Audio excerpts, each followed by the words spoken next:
The relentless summer heat had baked the village earth solid. Months passed without a single drop of rain. The crops withered, and with them, the villagers' endurance. The physical ache of starvation slowly morphed into a quiet, collective despair. Out of options, the village organized one final, coordinated effort. From inside their individual homes, every family agreed to sit down at the exact same time and pray for salvation. We have all been in that position. You hit a wall where your normal routines, your standard efforts, and your backup plans fail.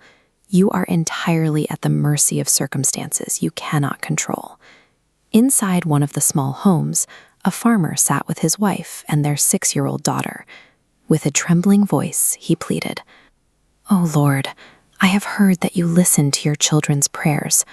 Our crops are dying. Please send rain soon so we can survive." While the adults were consumed by anxiety, the little girl simply closed her eyes and asked for a favor. "God, my father is very upset. You can do everything. Please make it rain in our village." Look closely at the adults in this moment. They are going through the motions of asking for a solution, but internally they carry massive doubt. The words are hopeful, but the mind is already preparing for the worst. This diagram illustrates a state of passive hope. You have a heavy weight of external action on one side, asking, planning, or praying, but it remains completely disconnected from your internal expectation, which sits entirely empty. That disconnect creates a safety net. By quietly expecting to fail, you protect yourself from the sting of disappointment, while still getting to tell yourself that you at least tried. Setting a goal or asking for a way out of a crisis is ineffective if your mind is already bracing for defeat. The family finished their prayer. The farmer immediately stood up, ready to head back out to the dust and heat of the dying fields. Before he could leave, his daughter stopped him. She darted deeper into the house and quickly returned, holding a physical umbrella. The sun had already set. The sky was entirely clear. No clouds on the horizon, and no signs of a storm. Confused, the farmer asked what she was doing. She smiled and replied, "Father, we just prayed to God for rain. If it rains now, we'll get wet." The little girl viewed the prayer as a guaranteed transaction. She had placed an order. The only remaining task was preparing for the delivery. When your mind isn't clouded by adult cynicism, preparing for success is the natural reaction to asking for it. The adult sent a wish into the void. The little girl physically readied herself for the water to hit the ground. This graphic demonstrates active belief.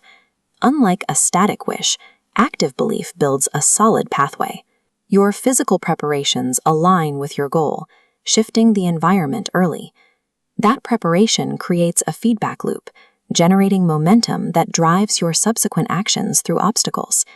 Without that conviction, you remain incredibly fragile. The moment you face real friction, that lingering internal doubt will convince you to abandon the effort entirely. Adopting this mindset forces you to stop agonizing over whether you will make it and redirects all your energy into the practical mechanics of what to do when you arise. True belief is a measurable, physical action taken in anticipation of success. The farmer stood motionless in the doorway.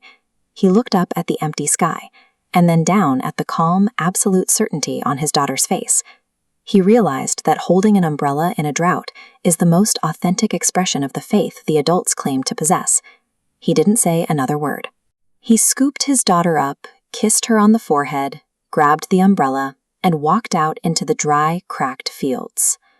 Realizing you need to change your mindset is the first step, but it only carries weight when attached to a physical action. He had to actually carry the umbrella. Later that night, against all visible odds, the skies finally opened. A torrential downpour hammered the parched earth, breaking the drought. No matter what difficult journey you are on, you have to operate as though your breakthrough is already in motion. Look at the goals you have set for yourself right now. Are you merely hoping they happen, or are you actively preparing for them? Ask yourself, what is your umbrella in this situation? Reaching your goals depends on the demonstrable faith to prepare for them in advance, rather than simply waiting for the conditions to change.